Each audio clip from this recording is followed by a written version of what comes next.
Hello again, everybody.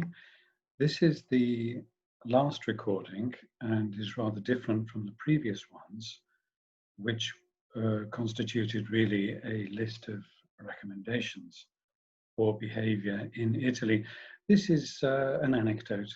It's a crazy story about a guy called Hugh Stewart, who happens to be very similar to me, and his first encounter with the Italian language, having already studied it at university for 2 years, and the confusion which followed.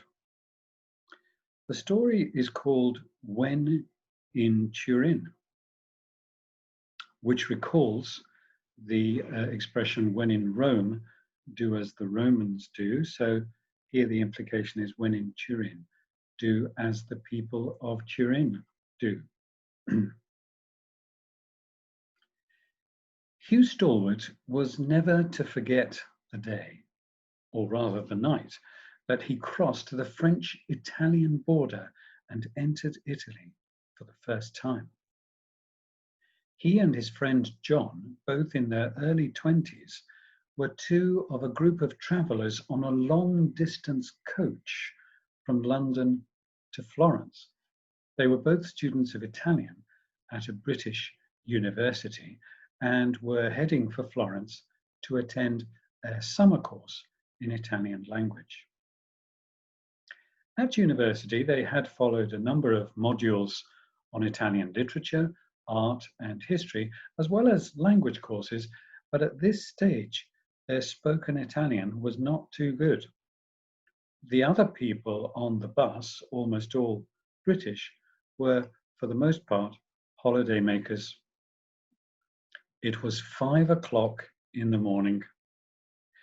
In the seats behind Hugh and John were two Londoners who, during the journey, had made friends with a man from Scotland sitting opposite them. The coach arrived at a motorway service station. The Italian driver stood up and shouted in precarious English, "Breakfast, half hour. If you please come again to bus at 5:30. John yawned. Breakfast at 5 a.m. Well, the driver's obviously got a good sense of humour. Where are we anyway? Near Turin, I think, replied Hugh, who was having difficulty sleeping. These seats are killing my back. I'll have to walk around for a while. As they prepared to get off the coach, Hugh considered regretfully that their long-awaited entry into Italy had been an anticlimax. As they had passed the border, he had felt far too uncomfortable and sleep-deprived to register any sort of emotion or excitement. Still, they were now to tread Italian terrain for the first time, and what did it matter if it was only the terrain of a service station?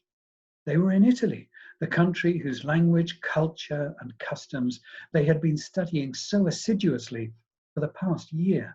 Italy, the domain of the vineyard, the land of the beautiful, the setting of cloud-topped mountains, cypress-surrounded lakes, sun-kissed beaches, home to the Roman Empire, to the language of Dante and Manzoni, the cradle of art, the fulcrum of culture, the pinnacle of cuisine, the cauldron of history. Oi! Hugh's contemplation had been interrupted by a peremptory London accent in the row behind him. Oi, are you two going for breakfast? The man was in his mid-30s and balding. Speak the lingo? Yes, certainly, Hugh replied uncertainly. We study Italian at university. My warmest congratulations, gentlemen. The voice was that of the Scotsman, a tall man of around 50. His accent was highly educated, his delivery careful and ironic.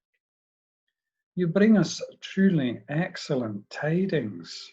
Since you're acquainted with the local parlance, Perhaps you could assist us in procuring a traumatically early beverage. John tried to be nonchalant. Oh, yeah, of course. We'll help you with breakfast. No problem. Joined by the other very fat Londoner, the five of them got off the bus and headed towards the service station cafe. Well, how about that? Said Hugh to John. An hour into Italy and we're already interpreters. He was feeling elated, on the edge of two different cultures. Do you think we can do the job? Asked John. Oh, come on, after all those language lessons at university, I think we should be able to manage ordering breakfast. He turned round to the Londoners and the Scot. Hey, are you all having coffee? You see, there are different types of coffee in Italy. There's cappuccino, of course, and espresso, very small and very strong. And there's caffè macchiato, added John knowledgeably, which literally means stained coffee, an espresso with milk. And the milk can be hot or why? Asked the balding Londoner. Why what? Why is it called stained coffee? Well, I suppose an insightful query, if there ever was one, interrupted the Scot. Coffee often stains, but it doesn't, as a rule, become stained itself. Oh, I see. No, it's just an expression, replied John. I mean a literal translation. It actually tastes very good. Well, I'm telling you right now, said the fat Londoner, I don't want no stains in my coffee. In the steamy cafe, there were about 10 other customers, with 2 barmen busily at work behind the counter. There were no tables. All the customers were standing at the counter as they had their breakfast. John rubbed his hands together. Right, what are we all drinking? They all stated their preferences. Although the barman had not yet taken their order, the balding Londoner produced his wallet. Oh, don't worry about paying yet, said Hugh. In Italy, you pay afterwards. You what? Yeah, that's right, John confirmed.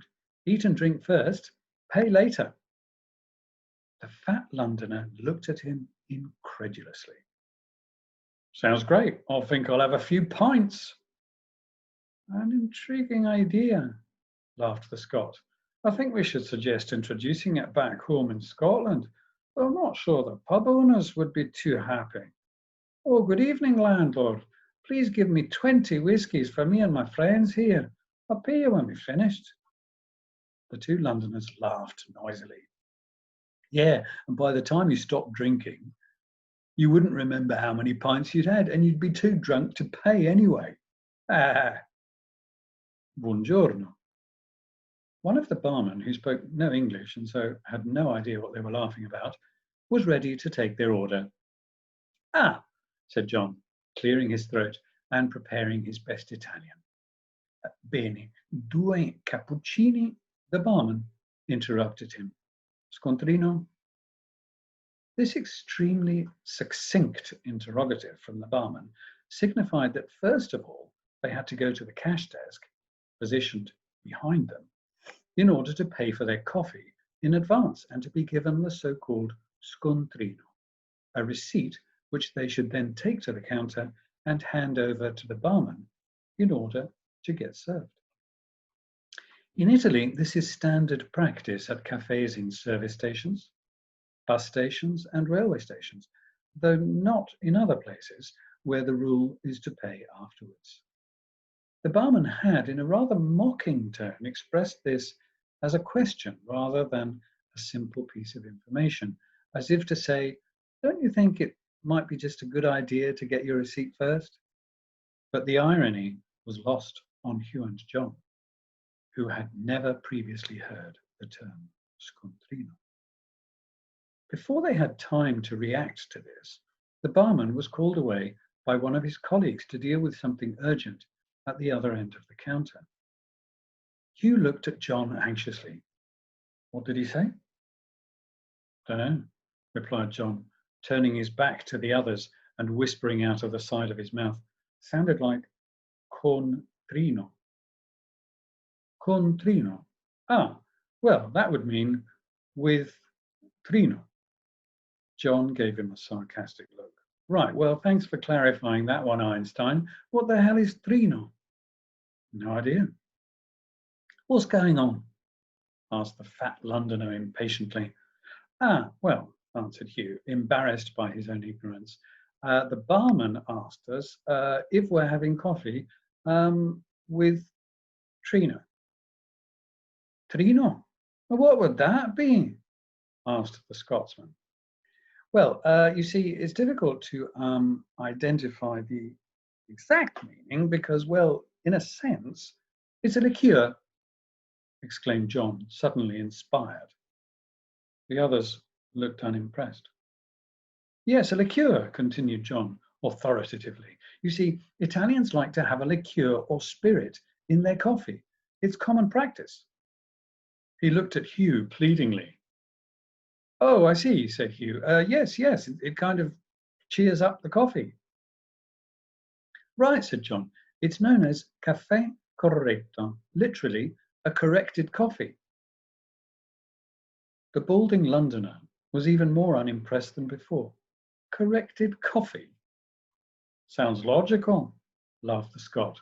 After all, if coffee gets stained, I suppose it would need some type of correction. Coffee with liqueur in it? Cried the fat Londoner incredulously. At 5 o'clock in the morning? Hugh decided it was time to exhibit his knowledge. Of course, there's a saying over here. Paese che vai, usanza che trovi. Literally, the country you go to, the local habit you find. In other words, when in Rome, do as the Romans do. The Londoners regarded him doubtfully. John rubbed his hands together again. So, what do you think? Who's having Trino? Stay tuned for the second half of the story.